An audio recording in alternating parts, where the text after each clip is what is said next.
Everybody, welcome back to my YouTube channel. I am advocate Divya.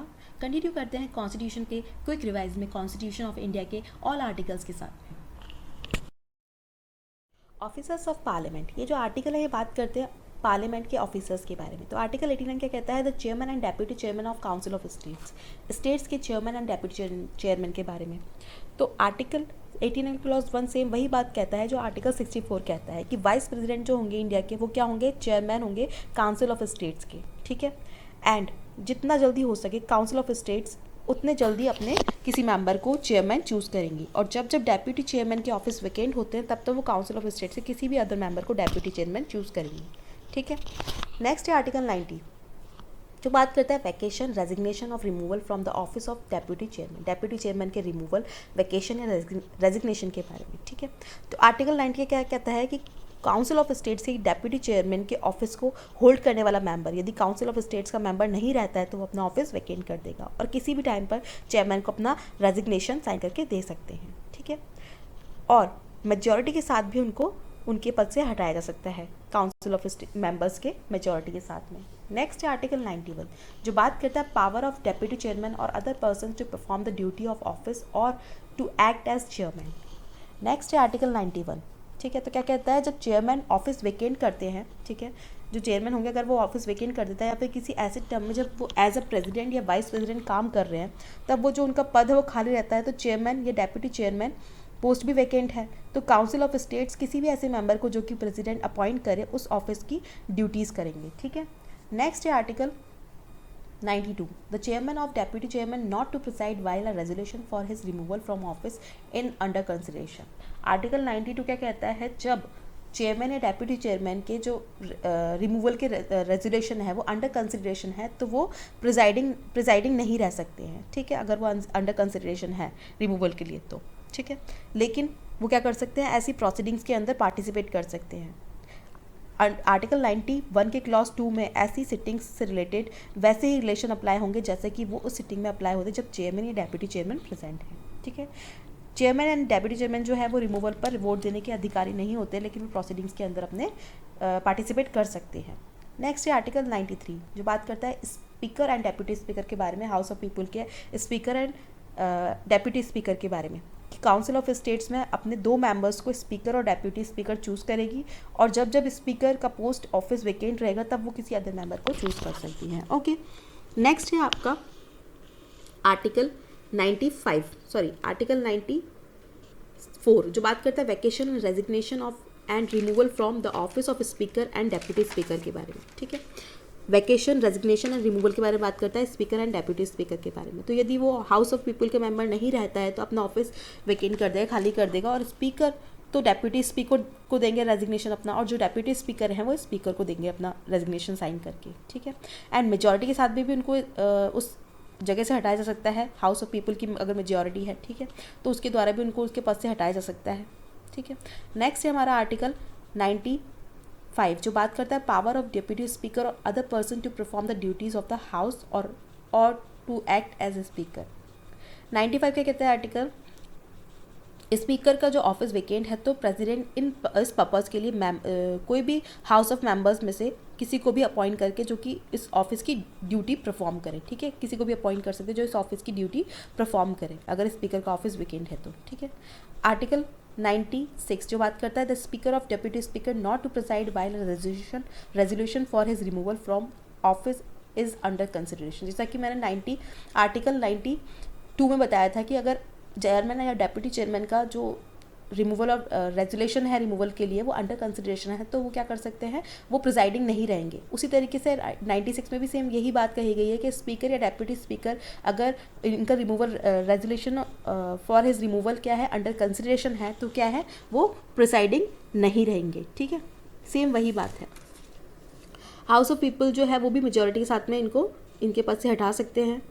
Next है article 96 जो बात करते हैं speaker of the deputy speaker article 96 जो बात करते हैं speaker of deputy speaker not to preside while resolution for removal from office in under consideration बता चुकी हूँ। आर्टिकल 97 बात करते हैं salary allowances of chairman, deputy chairman and speaker and deputy speaker. Speaker, chairman, deputy chairman and deputy speaker की salaries के बारे में, अलाउंसेस के बारे में। तो वो कौन डिसाइड करते हैं? वो पार्लियामेंट द्वारा डिसाइड किए जाएंगे, पार्लियामेंट लॉ द्वारा फिक्स किए जाएंगे। ओके।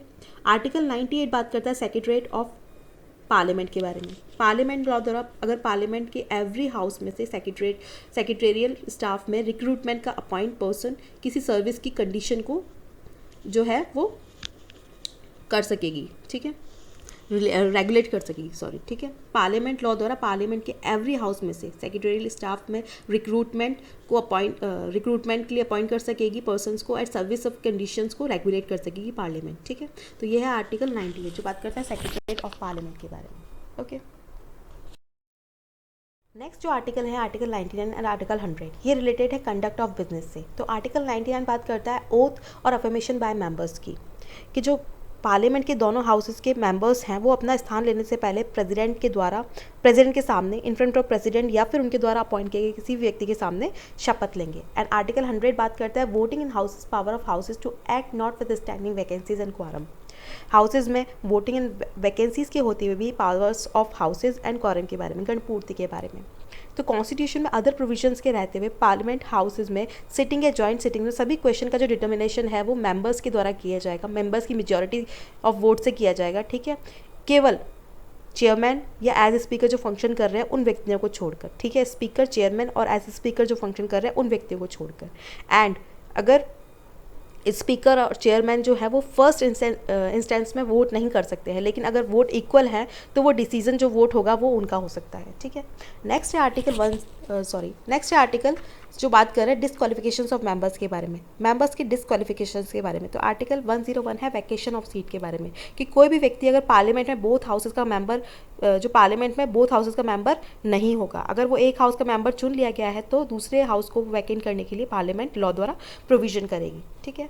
नेक्स्ट है आर्टिकल 102 जो बात करता है डिसक्वालिफिकेशन फॉर मेंबरशिप के बारे में। आर्टिकल 102 क्या कहता है? यदि पार्लियामेंट द्वारा बनाए गए किसी भी लॉ द्वारा उसके अंडर पर्सन कोई भी डिसक्वालीफाइड कर दिया जाता है तो कोई व्यक्ति ओनली उस रीजन से, ठीक है, उस रीज़न से इंडियन गवर्नमेंट या स्टेट गवर्नमेंट के अंदर ऑफिस ऑफ प्रॉफिट को होल्ड नहीं कर सकता है, ठीक है। वो डिसक्वालिफिकेशन से कुछ भी हो सकती है, लाइक अगर वो अनसाउंड माइंड है या जो वो है इंसॉल्वेंसी है उसके मतलब अनडिस्चार्ज इंसॉल्वेंट है या फिर इंडिया का सिटीजन नहीं है, ठीक है। तो ये डिसक्वालिफिकेशन हो सकती है। नेक्स्ट है आर्टिकल 103। आर्टिकल 103 जो बात करता है decision on question as to disqualifications of members के बारे में, ठीक है। Decision on questions as to disqualification members, अगर क्वेश्चन अराइज होता है whether a member of either house of parliament has become subject to any of disqualification, ठीक है। कोई भी ऐसा क्वेश्चन अराइज होता है कि मेंबर जो हाउस का मेंबर है किसी भी हाउस का है वो क्या है किसी भी कारण से डिसक्वालिफाइड है, तो आर्टिकल 102 के क्लॉज 1 के अंदर जो मेंशन किए गए डिसक्वालिफिकेशन उसके अगर वो उसके अंदर क्या है वो डिसक्वालीफाइड होगा, और लास्ट के अंदर जो प्रेसिडेंट है वो ऐसे क्वेश्चन पर डिसीजन देंगे और उनका जो डिसीजन है वो फाइनल होगा। नेक्स्ट है आर्टिकल 104 जो बात करता है penalty for sitting and voting before making oath और अफर्मेशन अंडर आर्टिकल 99 और व्हेन नॉट क्वालिफाइड और व्हेन डिसक्वालीफाइड। आर्टिकल 104 क्या कहता है कि आर्टिकल 99 के अंडर शपथ लेने या फिर अफर्मेशन करने से पहले क्वालिफाइड ना होते हुए भी अगर कोई डिसक्वालीफाइड होने मतलब अगर कोई डिसक्वालीफाइड किए जाने पर भी वोटिंग में बैठने और वोट देता है तो क्या है पेनल्टी उस पर पेनल्टी लगेगी 500 रुपीज़ की उसके ऊपर पेनल्टी लगेगी, ठीक है। पेनल्टी की व्यवस्था की गई है आर्टिकल 104 के अंदर बताया गया है, ठीक है। नेक्स्ट है powers privileges and immunities of parliament and its members. Next है आर्टिकल 105 जो बात करता है प्रिविलेजेस एंड पावर्स की जो इम्यूनिटी मिलती है इम्यूनिटीज़ ऑफ पार्लियामेंट की एंड इट्स मेंबर्स की, ठीक है। तो पार्लियामेंट को 2 प्रिविलेजेस दिए गए हैं। फर्स्ट है पार्लियामेंट में स्पीच देने की फ्रीडम एंड सेकंड है हाउसेस की प्रोसीडिंग्स में पब्लिकेशंस कुछ special privileges and immunities right है जो कि पार्लियामेंट के बोथ हाउसेस के मेंबर्स को दी गई है, ठीक है। पार्लियामेंट की कमेटी में पार्टिसिपेट करने वाले मेंबर्स को भी ये दी गई है, ठीक है। तो ये है powers and privileges and immunities of parliament, ठीक है।